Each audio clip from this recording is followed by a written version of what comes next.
नमस्कार। आप सबका स्वागत। आज बढ़ते हैं अगले लेसन की ओर। Lesson number 6। अभी तक हम नक्षत्रों को पढ़ रहे थे। लेसन नंबर 2 से लेकर लेसन नंबर 5 तक हमने नक्षत्रों के बारे में जाना। नक्षत्रों के बारे में और जानने के लिए हमें राशियों का भी ज्ञान होना चाहिए, क्योंकि एक राशि में कितने नक्षत्र हैं, राशि कितने अंश की है। जैसे हमने पहले ये चित्र जो मैंने बनाया है ब्रह्मांड का चित्र, ये नॉर्थ पोल, ये साउथ पोल, उसमें क्रांति वृत्त जिसको हम नक्षत्र वृत्त भी बोलते थे और राशि क्रांति वृत्त भी बोल रहे हैं। जैसे हमने 27 भागों को अंशात्मक डिग्री से बांटा, ऐसे ही हम 12 राशियों, पहले लेसन में हमने जाना था कि 27 नक्षत्र हैं, 12 राशियां हैं, 12 भाव हैं और ना ही ग्रह हैं।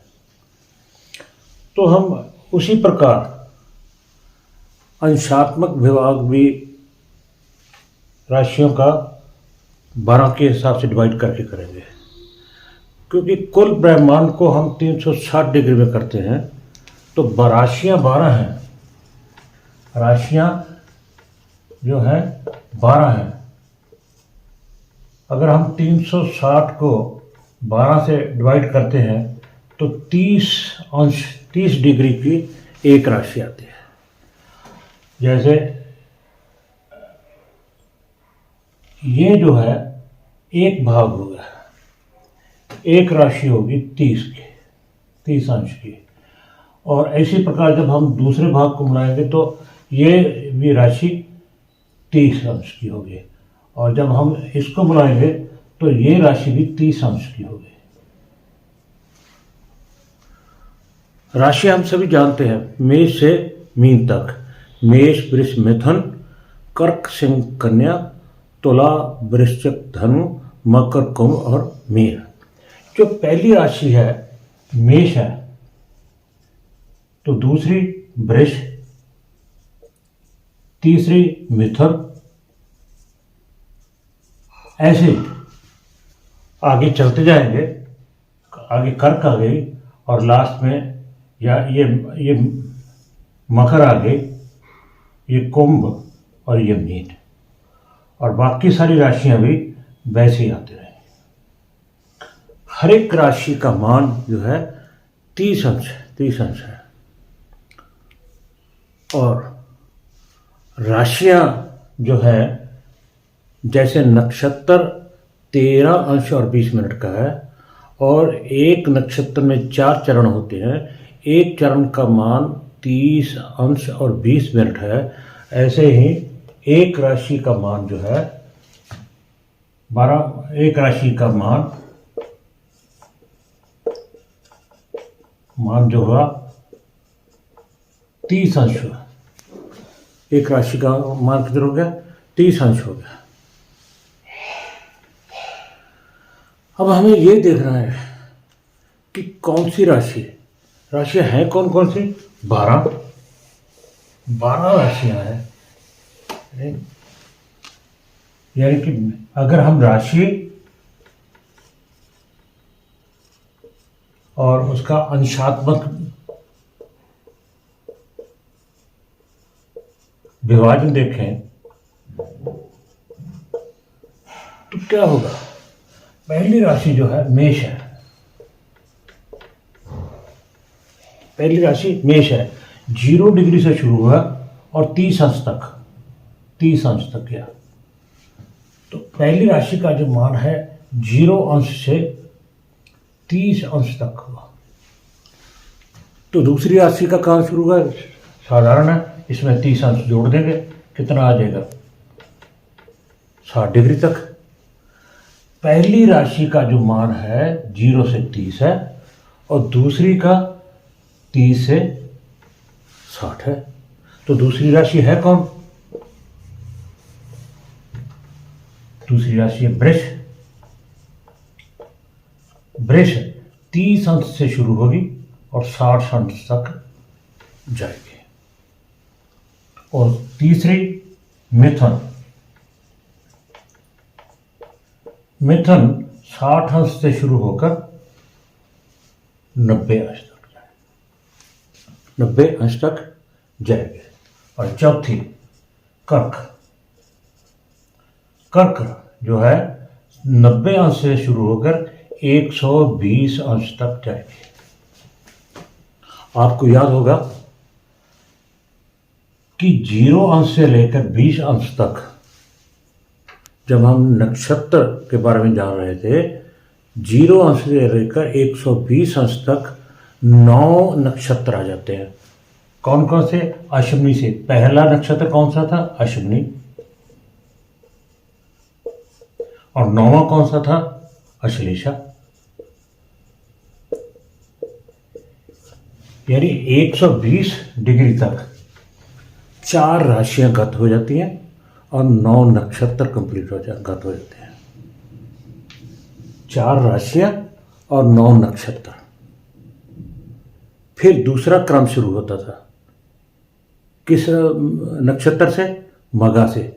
10वां नक्षत्र कौन सा था? मघा। मघा किस राशि में आएगा? सिंह राशि में। सिंह में 120 अंश से शुरू होगा और 150 अंश तक जाएगा। और छठी राशि कौन सी है? कन्या। कन्या 150 से शुरू होगी डिग्री से और 180 अंश तक जाएगी। और 7वां राशि कौन सी है? तुला। तुला 180 डिग्री से शुरू होकर 210 डिग्री तक जाएगी। और 8वीं राशि जो है वो है कौन सी है? वृश्चिक। वृश्चिक 210 डिग्री से शुरू होकर 240 अंश तक। ये हमारा तीसरा क्रम था नक्षत्रों का, 120 से लेकर 140 तक। यानी 10वां नक्षत्र कौन सा था? मघा। मघा से लेकर और 18वें नक्षत्र ज्येष्ठा तक।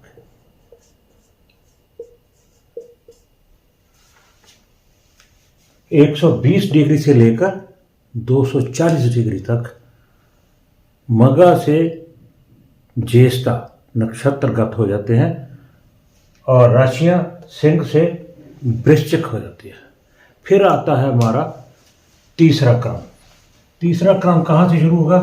वही 240 डिग्री से। 240 डिग्री से मेष, वृष, मिथुन, कर्क, सिंह, कन्या, तुला, वृश्चिक और धनु। 9वीं राशि कौन सी है? धनु। कहाँ से शुरू होती है? 240 अंश से शुरू होकर 270 अंश तक। और धनु के बाद मकर। मकर कहाँ से शुरू होती है? 270 अंश से शुरू होकर 300 अंश तक। 300 अंश तक। और 11वीं कुंभ 300 अंश से शुरू होकर 330 अंश तक जाती है। और उसके बाद है मीन। मीन 330 अंश से शुरू होकर 360 अंश तक। भाग 120 डिग्री, ये भी पूरा हो गया। 340 से लेकर 360 तक। यानी मूल जो कि 19वां नक्षत्र था, मूल से लेकर 27वें नक्षत्र रेवती तक। रेवती तक ये सारे जैसे अंशात्मक विभाजन हमने नक्षत्रों का किया था, यहाँ हमें नक्षत्रों के बारे में पता चला और राशियों के भी बारे में पता चला। 0 से लेकर 120 अंश तक मेष से लेकर कर्क राशि कंप्लीट हो जाती है। चंद्रमा गत कर जाता है, और अश्विनी से लेकर अश्लेषा नक्षत्र तक गत कर जाता है, और 120 से लेकर 240 अंश तक मघा से लेकर ज्येष्ठा नक्षत्र, और सिंह से लेकर वृश्चिक राशि तक राशियां गत कर जाता है। वृश्चिक के बाद धनु से लेकर मीन और मूल से लेकर रेवती नक्षत्र, ये 240 से लेकर 380 डिग्री तक चंद्रमा गत कर जाता है। ये सब गत हो जाते हैं, चंद्रमा इन राशियों में रहता है। अब बात यह है कि आपने सुना होगा कि उत्तरायण और दक्षिणायन, चंद्रमा सूर्य की किरणें जब मिथुन राशि में होता है तो उत्तरायण होता है, जब कर्क राशि में आता है तो दक्षिणायन हो गया। इसका सूर्य का मुख किस तरफ हो जाता है?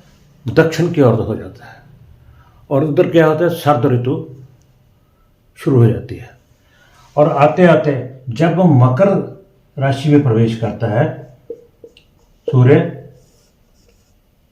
तो फिर उत्तरायण होना शुरू हो जाता है। मकर राशि से लेकर मिथुन राशि तक सूर्य जब राशि चेंज करता है, मिथुन से जब कर्क में जाता है फिर दक्षिणायन हो गया। मकर से मिथुन तक जब सूर्य रहता है तो वो उत्तरायण रहता है। तो हम कहते हैं कि हमारे पूर्वज, हमारे देवता का मुख हमारी तरफ है। इसका जिक्र महाभारत में भी आया था, क्योंकि जो उनके मुखी थे, जिनकी इच्छा मृत्यु का वरदान था, तो उन्होंने शैया पे लेटे रहे, मृत्यु शैया पे, उन्होंने अपना शरीर नहीं त्याग किया था युद्ध में। तब जब कर्क राशि में प्रवेश किया तो दक्षिणायन हो गया। जब उन्होंने उत्तरायण में मकर राशि में प्रवेश किया तो उत्तरायण हो गया। तब उन्होंने अपना शरीर का परित्याग किया था।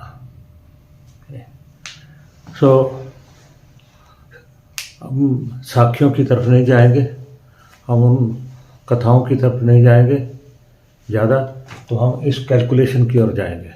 पहले कि सूर्य जब मकर राशि से लेकर मिथुन राशि तक होता है तो सूर्य उत्तरायण होता है। जब कर्क राशि से लेकर धनु राशि तक है तो ये दक्षिणायन रहता है। तो अब आगे बात जो है उसको थोड़ा और आगे चले लेकर कि एक राशि में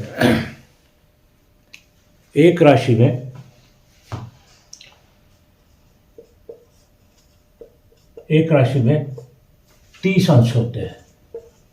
30 अंश होते हैं। एक नक्षत्र जो है 13 अंश और 20 मिनट का होता है, और एक चरण जो है 30 अंश और 20 मिनट का। 30 अंश और 20 मिनट का हुआ। तो हमें ये देखना है कि एक राशि में, जैसे हम ये एक राशि हो गई 0 से लेकर 30 तक, ये एक राशि है, मेष राशि है। मान लिया जाए ये मेष राशि है। तो मेष राशि में कौन कौन से नक्षत्र होंगे? अब हमें ये जानना है कि मेष राशि में नक्षत्र कौन कौन से होंगे। ये मैं दही चाप फिर बना रहा हूं, यहां देखिए।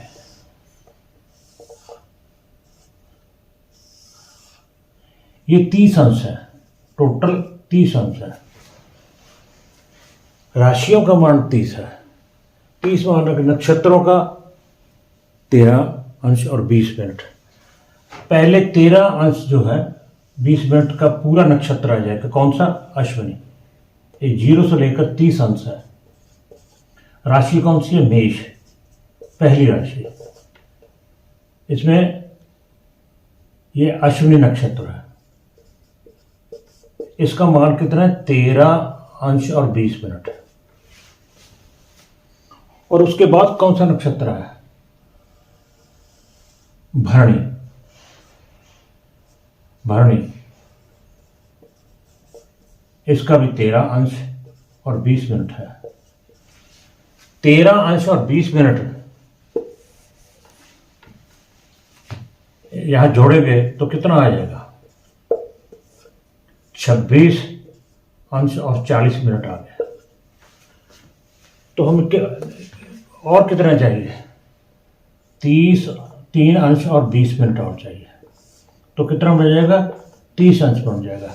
ये क्या हुआ? एक चरण का मान। एक चरण का मान। 2 नक्षत्र तो यहां पूरे आ गए। तीसरा नक्षत्र कौन सा था? कृतिका। कृतिका का एक चरण जो है, ये कृतिका का आ गया। एक चरण, पहला चरण जो है ये कितना है? 30 अंश और 20 मिनट। तो कहने का तात्पर्य क्या है कि एक राशि में कितने चरण होंगे? 9 चरण होंगे। अगर 30 अंश को 3 अंश और 20 मिनट से डिवाइड किया जाए तो कितना आएगा? 9। या ऐसे कहें 30 अंश को 9 से डिवाइड करें तो कितने आ गए? 9 चरणों से डिवाइड करें तो कितना आ गया? 20 मिनट। 20 मिनट यानी एक राशि में 9 चरण पूरे होते हैं। 9 चरणों के साथ, और एक नक्षत्र में 4 चरण होते हैं। तो हम यहाँ पहले कुछ राशियों का, मेष राशि ली। मेष राशि के पहले कौन से आएंगे? अश्विनी नक्षत्र। अश्विनी के कितने? 4 चरण हो गए। और उसके बाद आ गए भरणी। भरणी के कितने हो गए? 4 चरण हो गए। कृतिका, कृतिका का होगा 1 चरण। कितने बन गए? 9 चरण। 9 चरण हो गए। और कितना हो गया? 30 अंश हो गया। 9 चरण और 30 अंश, 30 अंश हो गया। अब जब दूसरी राशि होगी वृष, उसमें कैसे होगा? उसमें कृतिका के, अगर कोई बच्चा कृतिका के पहले चरण में पैदा हुआ है तो वो मेष राशि में पैदा हुआ है। और अगर वो दूसरे से लेकर तीसरे चौथे अंश में चरण में पैदा हुआ है तो क्या होगा? वृष राशि होगी। 3 चरण इसके। कृतिका के बाद कौन सा होता है? रोहिणी। रोहिणी के 4 चरण। रोहिणी के 4 चरण हो गए। और रोहिणी के बाद कौन सा आता है? कृतिका, रोहिणी। और उसके कितने हो गए? 4 और 3 7 और 2 चरण आगे के जो हैं उसके हो गए। तो ऐसे इनका जो विस्तार है हम अगले लेसन में पढ़ेंगे भी कैसे कैसे। तो है ये मैं दोबारा रिपीट करूँगा क्योंकि फिर जो लेसन है ज़्यादा लंबा हो जाएगा, इसलिए इस लेसन को मैं यहीं समाप्त करता हूँ। चरणों के हिसाब से राशियों में कौन कौन से नक्षत्र आते हैं इसके बारे में हम अगले लेसन में जानेंगे। इसमें बस यही। नमस्कार।